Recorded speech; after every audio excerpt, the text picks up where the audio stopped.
नमस्कार, खबरें जारी न्यूज 24 पर मैं हूं आपके साथ मकसूद खान। और अब 24 के चौसर में बात होगी उत्तर प्रदेश की उस सीट की जो बीजेपी के लिए गले की फांस बन गई है, जो ना बीजेपी से निगली जा रही है और ना ही उगली जा रही है। और वो सीट है लोकसभा की कैसरगंज सीट, जो काफी सुर्खियों में चल रही है। और वजह है बीजेपी कैसरगंज से चौथी बार चुनाव जीतने का दम भरने वाले बृजभूषण शरण सिंह को टिकट देगी या फिर इस बार उनका टिकट कटेगा।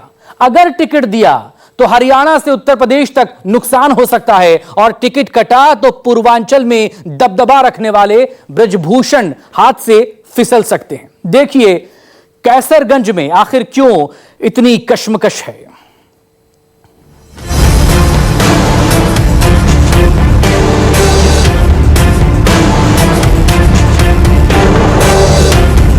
देश ने घोषणा कर दी है, अब की बार इस बार 80 की 80 सीटें नरेंद्र मोदी की झोली में जाए। एक पे तो लड़ाई है, बाकी 79 सीटें बीजेपी हार रही है। देश में लोकसभा चुनाव, और इस सबसे बड़े चुनाव में सबसे बड़े प्रदेश उत्तर प्रदेश की राजनीति किसी शतरंज की बिसात जैसी नजर आ रही, जहां सभी पार्टियां अपनी अपनी जीत के लिए एक एक कदम फूंक फूंक कर रख रही। 7 चरणों में होने वाले लोकसभा चुनाव 2024 में जीत दर्ज करने के लिए राजनीतिक दल चुनाव प्रचार में जुटे हुए। दूसरे चरण की वोटिंग पूरी हो गई, साथ ही अब 5वें चरण के लिए नामांकन की प्रक्रिया भी शुरू हो गई। लेकिन अभी तक हॉट सीट बन चुकी कैसरगंज लोकसभा सीट पर उम्मीदवार की घोषणा नहीं हुई। दरअसल बीजेपी उत्तर प्रदेश में 75 लोकसभा सीटों पर चुनाव लड़ रही है। बाकी सीटें सहयोगी दलों को गठबंधन के तहत दी गई है। लगभग सभी सीटों पर उम्मीदवारों के नामों का ऐलान भी किया जा चुका है, लेकिन कैसरगंज लोकसभा सीट पर अभी भी बीजेपी कोई निर्णय नहीं ले पाई है कि वो बृजभूषण शरण सिंह को टिकट देगी या नहीं। हालांकि पार्टी ये भी जानती है कि नया उम्मीदवार होने की दिशा में यहाँ चुनाव मुश्किल भरा हो सकता है, लिहाजा इस बात पर भी मंथन किया जा रहा है। कुल मिलाकर कैसरगंज लोकसभा सीट को लेकर बीजेपी अभी भी असमंजस की स्थिति में फंसी हुई है। चुनाव के दौर में एक नई इबारत लिखने की ओर बढ़ रहे कैसरगंज क्षेत्र की चर्चा प्रदेश ही नहीं पूरे देश में हो रही है। सन्नाटे के दौर से गुजर रहे कैसरगंज के सियासी रण में बहार लाने की कोशिशें अब रंग दिखाने लगी। कयासों की अटकलबाजियों में थमी सियासी बयार से बेसुरे हो रहे माहौल में सुरों का रस खोलने की कवायद से कई संकेत मिले। 27 को टिकट का इंतजार करेंगे, 28 तारीख को लगन बहुत है न्यौता करेंगे, और 29 से दाम मचा देंगे।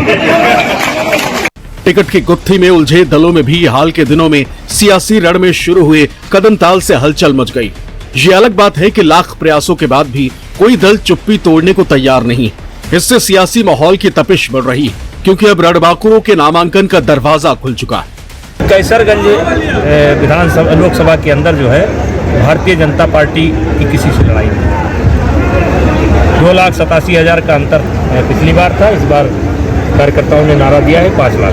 जय श्री राम, जय श्री राम। अब वही है, वही जो राम ने रखा। कुछ वक्त पहले तक सियासत से लेकर कुश्ती तक बृजभूषण शरण सिंह के दाव का कोई सानी नहीं था, लेकिन जब से पहलवानों ने उन पर आरोप लगाया, तभी से सियासत से लेकर कुश्ती तक उनके करियर पर सस्पेंस पैदा हो गया। कैसरगंज सीट से वो लगातार चौथी बार जीत के लिए बीजेपी के टिकट का इंतजार कर रहे, लेकिन गंभीर आरोपों के बाद भाजपा ने अभी तक अपने पत्ते नहीं खोले।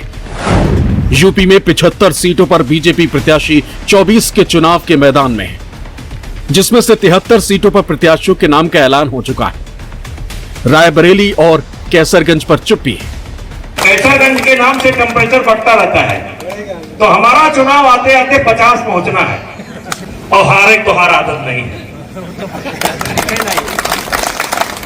ना समय है ना हारे का आदत है, हमारे पास नहीं है। बड़ी जिज्ञासा है आप लोगों के अंदर कैंडिडेट को लेकर के। हम इतना जरूर कहेंगे, कैंडिडेट का नाम आप जब सुनेंगे तो खुश हो जाएंगे। रायबरेली में कांग्रेस के प्रत्याशी के ऐलान का इंतजार बीजेपी कर रही है, लेकिन कैसरगंज में एक तरफ बृजभूषण शरण सिंह का सियासी रुतबा है और दूसरी तरफ बृजभूषण को टिकट देकर हरियाणा के जाट और प्रदेश के कुछ हिस्सों में नुकसान की चिंता भी है। ऐसे में बीजेपी के पास विकल्प क्या है और कैसरगंज को लेकर क्या चर्चाएं चल रही, वो भी समझ लीजिए। कैसरगंज में लोकसभा के 5वें चरण में वोटिंग होनी है। ऐसे में तीसरे चरण के बाद ही टिकट के नाम का ऐलान संभव है। पहले विकल्प में बृजभूषण शरण का टिकट कट सकता है, दूसरे विकल्प में उनको टिकट मिल सकता है और तीसरे विकल्प में उनकी पत्नी को टिकट दिया जा सकता है। कैसरगंज के लोगों को बहुत बड़ी खुशखबरी मिलने वाली है, अचानक मिलेगी। यानी जो समझ रहे हैं वही चीज सही है ना? अचानक कोई बहुत बढ़िया चीज मिलेगी, पूरा क्षेत्र खुश हो जाएगा एकदम। तो जिस तरीके से समर्थक है, इसके मतलब ये मान लिया जाए कि भारतीय जनता पार्टी के अगले कैंडिडेट बृजभूषण शरण सिंह होंगे। अब ये तो हमारा निर्णय नहीं। मतलब आपके कार्यकर्ताओं को खुशखबरी मिलने वाली है? हमारे कार्यकर्ताओं को खुशखबरी कोई बहुत बड़ी मिलने वाली है। विपक्षी पार्टियों के लिए बृजभूषण शरण को टिकट मिलना या कटना एक मुद्दा है, क्योंकि विपक्ष बृजभूषण शरण का विरोध कर रहा है। ऐसे में अब तक कैसरगंज की सीट पर बीजेपी ने अपने पत्ते नहीं खोले। ऐसे में कहीं न कहीं बृजभूषण शरण भाजपा के लिए गले की हड्डी बन गए, जिससे ना वो निगल पा रहे हैं और ना उगल पा रहे हैं। देखिए, बृजभूषण शरण सिंह भारतीय जनता पार्टी के लिए गले की हड्डी बन गए हैं। न उगलते बन रहा है और न ही निगलते बन रहा। दरअसल बृजभूषण शरण सिंह को अगर टिकट दे दिया होता पार्टी ने, तो पश्चिमी उत्तर प्रदेश और हरियाणा के एक बड़े जाट वर्ग की नाराजगी का सामना उसे करना पड़ता। पहलवानों के मुद्दे को लेकर के पश्चिमी उत्तर प्रदेश और हरियाणा से लेकर के राजस्थान तक का जाट बृजभूषण शरण सिंह के खिलाफ मोर्चा खोल चुका है। तमाम विवादों के बाद भी बीजेपी न टिकट काट पा रही है और न ही बृजभूषण के नाम पर मोहर लगा पा रही, और इसकी बड़ी वजह है गोंडा और उसके आसपास के जिलों में बृजभूषण का दबदबा, जो उनके करियर से समझा जा सकता है। बृजभूषण शरण सिंह 6 बार के लोकसभा सांसद, अयोध्या में विवादित ढांचा गिराने में आरोपी थे। देवी पाटन मंडन ने जिलों में सियासी रसूख रखते हैं। विधानसभा लोकसभा चुनाव में बेहद एक्टिव रहते हैं। अवध के इलाके में कई विधानसभा सीटों पर सीधा दबदबा है। प्रियंका जी का और राहुल जी का हमारे इस पूर्वांचल पर कोई असर नहीं है। उनका असर जो होगा अमेठी में होगा, जो असर होगा रायबरेली में होगा, वो भी उनको पता चल जाएगा। लेकिन मेरे इस क्षेत्र में उनका कोई असर नहीं। और आप कह सकते हो कि जो उनका असर समाप्त हो चुका है, तो वो उसी असर को दिखाने के लिए फिर से आना चाहते हैं कि नहीं, अभी हमारा असर शेष है।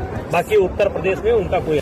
कैसरगंज सीट पर बीजेपी, सपा और बसपा तीनों ही दलों को उम्मीदवार की घोषणा करनी, लेकिन बीजेपी का प्रत्याशी घोषित न होने के कारण सपा और बसपा भी कैंडिडेट घोषित नहीं कर रहे। सूत्रों की माने तो बीजेपी के कैसरगंज सीट से लिस्ट जारी होने के बाद ही इंडिया गठबंधन का प्रत्याशी घोषित होगा। दरअसल कैसरगंज लोकसभा सीट पर आने वाली 20 मई को मतदान होना है। 6 बार के सांसद बृजभूषण शरण सिंह इस बार भी अपनी जीत का दावा कर रहे हैं। हालांकि बीजेपी उन्हें टिकट देगी या नहीं देगी, इस पर अभी भी सस्पेंस बना हुआ है। खास बात यह भी है कि बीजेपी के अलावा सपा और बसपा ने भी यहां पर अभी तक उम्मीदवार नहीं उतारा है। उनकी भी नजर बीजेपी के टिकट वितरण पर बनी हुई है। संकेत साफ है कि किसी भी परिस्थिति में अगर बीजेपी बृजभूषण सिंह को टिकट नहीं भी देती है, तो दूसरे विकल्प खुले हुए हैं। कैसरगंज लोकसभा सीट पर 20 मई को मतदान होना है। 6 बार के सांसद बृजभूषण सिंह इस बार भी जीत का दावा कर रहे हैं, लेकिन पार्टी उन्हें टिकट देगी या नहीं, इस पर सस्पेंस बरकरार है। हालांकि सपा और बसपा ने भी अभी तक यहां उम्मीदवार नहीं उतारा है। उनकी नजर भी बीजेपी के टिकट बंटवारे पर टिकी, यानी अगर बृजभूषण को बीजेपी टिकट नहीं भी देती है तो दूसरे विकल्प खुले। ऐसे में कैसरगंज सीट पर 2 और उम्मीदवार अपनी ताल ठोक सकते हैं। प्रेम नारायण पांडे तरबगंज से बीजेपी विधायक और अजय सिंह करनैलगंज से बीजेपी विधायक, ये दोनों ही बृजभूषण के खेमे के ही कैंडिडेट हैं, जिन पर दाव खेला जा सकता है। एक बात साफ है कि अगर बृजभूषण सिंह की टिकट कटती है तो गोंडा से अयोध्या तक बीजेपी को परेशानी का सामना करना पड़ सकता है। इस क्षेत्र में उनकी काफी मजबूत पकड़ है, इसलिए टिकट कटने से भाजपा को नुकसान हो सकता है, जिसकी सबसे बड़ी वजह है कि 6 बार के सांसद की यूपी में ठाकुर बिरादरी में अच्छी पैठ और अन्य पिछड़ा वर्ग यानी ओबीसी में भी वो अच्छी पकड़ रखते हैं। पूर्वांचल के साथ साथ पूरे प्रदेश में इसका असर देखने को मिल सकता है। कैसरगंज के जातीय समीकरण को समझे तो ब्राह्मण 21%, क्षत्रिय 12%, मुस्लिम 22%, यादव 12%, कुर्मी 5%, SC/ST 14%, अन्य 14%। बृजभूषण 2009 में भाजपा से बगावत भी कर चुके हैं। तब उन्होंने समाजवादी पार्टी से हाथ मिला लिया था और सपा में रहते हुए वो पहली बार रेसलिंग फेडरेशन ऑफ इंडिया के अध्यक्ष बने थे। कहा जाता है कि उत्तर प्रदेश के पूर्व मुख्यमंत्री मुलायम सिंह यादव ने इसमें अहम भूमिका निभाई थी। क्या यही वजह है कि रेसलर्स को लेकर विवाद के दौरान सपा अध्यक्ष अखिलेश यादव ने एक बार भी भाजपा सांसद बृजभूषण के खिलाफ बयान नहीं दिया? यूपी की पूर्वांचल की सीटों पर बृजभूषण शरण सिंह के प्रभाव की बात करें तो गोंडा, बहराइच, श्रावस्ती, बलरामपुर, अयोध्या, बस्ती, अंबेडकर नगर, सुल्तानपुर और गोरखपुर सीटों पर इनका अच्छा खासा दबदबा है। आपको बता दें कि गोंडा लोकसभा सीट का गठन सन 1952 में हुआ। इसके बाद कई पार्टियों के सांसद चुने गए, लेकिन सबसे अहम नाम आनंद सिंह उर्फ राजा भैया का रहा, क्योंकि वो मनकापुर स्टेट के राजा थे और कांग्रेस से टिकट पाने के बाद लगातार 3 बार कांग्रेस से जीते थे। बीजेपी की लहर में 1991 में बृजभूषण शरण सिंह को टिकट दिया गया और बृजभूषण शरण सिंह ने कुंवर आनंद प्रताप सिंह को हरा दिया। 1996 में बृजभूषण शरण सिंह की पत्नी केतकी सिंह मैदान में उतरी और जीत हासिल की। उसके बाद कुंवर आनंद प्रताप सिंह के बेटे कीर्तिवर्धन सिंह की राजनीति में एंट्री हुई और समाजवादी पार्टी से इन्होंने टिकट लेकर जीत हासिल की। 1999 में फिर बृजभूषण शरण सिंह गोंडा लोकसभा से जीते। ऐसे में उन्हें नजरअंदाज करना बीजेपी के लिए आसान नहीं होगा, इसलिए कैसरगंज सीट पर वो बन गए हैं बीजेपी के लिए गले की हड्डी। कैसरगंज से अशोक तिवारी के साथ ब्यूरो रिपोर्ट, न्यूज़ 24।